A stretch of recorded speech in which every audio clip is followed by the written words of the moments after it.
Okay, let's talk about something that can feel, well, surprisingly overwhelming: choosing a personal lubricant. You walk down that pharmacy aisle and you're just hit with this wall of options: water-based, silicone, oil. What's the real difference anyway? And how in the world do you pick the one that's actually right for you? So today, we're going to cut through all that noise. Our guide comes straight from the experts at the Women's Health Clinic, and they've laid it all out for us. So, who's our guide on this journey? Let's meet Dr. Farzana Khan. She's a specialist in women's health, and she focuses on everything from vaginal dryness and sexual function to more complex conditions. Her whole approach is about giving clear explanations and making sure you feel like you're part of the decision-making process. And her expertise? Well, it's built on decades of experience. After getting her medical degree way back in 2003, she went on to get a specialized diploma in sexual and reproductive health. And just recently, she's become a key opinion leader, actually training other clinicians in some of the most advanced regenerative treatments out there. So yeah, we are in very, very good hands. All right, before we dive into the different types, let's start with a really important mindset shift from the Women's Health Clinic. Just look at this quote. This idea is a total game changer. Lubricant isn't some luxury, and it's definitely not a sign that something's wrong. Think of it as a practical, proactive tool for making intimacy more comfortable and for protecting delicate tissue. So why is this even a thing for so many of us? Well, the reasons are things that most of us go through at some point. Think about it: hormonal shifts from perimenopause or even breastfeeding, medical treatments like chemotherapy, or hey, even just everyday stress. All of these completely normal life events can affect our body's natural lubrication. Okay, so that brings us to the big three, the main choices you're going to see on the shelf. Let's break down the pros and cons of water, silicone, and oil, so you'll know exactly what you're looking at next time you're in that aisle. What's really helpful about this slide is how it just lays out all the trade-offs. Water-based is kind of your universal go-to. It's safe with all condoms and toys, and it's a big but, it dries out fast. Silicone is incredibly long-lasting and silky, perfect if you're dealing with more severe dryness, but it's a big no-go with silicone toys, and it can stain your nice sheets. And oil-based, great for massage, and please remember this, it destroys latex condoms. That is a huge risk for STIs and pregnancy that you just can't afford to ignore. Now, for those of you thinking, can't I just have the best of both worlds? Well, that's where hybrid lubricants come in. These formulas blend water and silicone, and they really aim to give you that long-lasting, silky glide while being a lot easier to clean up than a pure silicone product. They're a fantastic option if you find the other categories just don't quite hit the mark for you. All right, so we've covered the main types. Now let's get into the details that can make a huge difference. This is the kind of expert-level info that often gets missed but is so important for your comfort and safety. Let me ask you something, and a lot of people will probably nod along to this. Have you ever used a lubricant and felt that immediate burning or stinging? It's a really common complaint. And you might think, oh, I must be allergic. But the real reason is actually kind of fascinating, and it's all about science.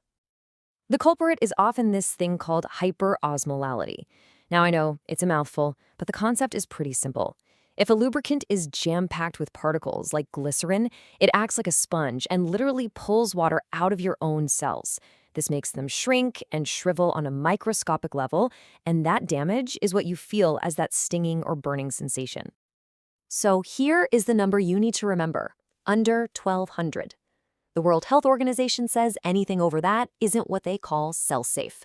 And honestly, the shocking part? So many popular big-name brands are way over this limit. So if you want to avoid that stinging, look for words like isoosmolar or isotonic on the label. Now, let's talk about another absolutely critical distinction. If you're trying to conceive, using a standard lubricant can actually work against you.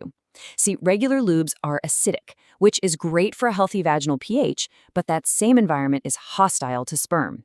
Fertility-friendly lubes, on the other hand, are alkaline. They're designed to be a welcoming place for sperm to swim. The takeaway here is so simple and so important.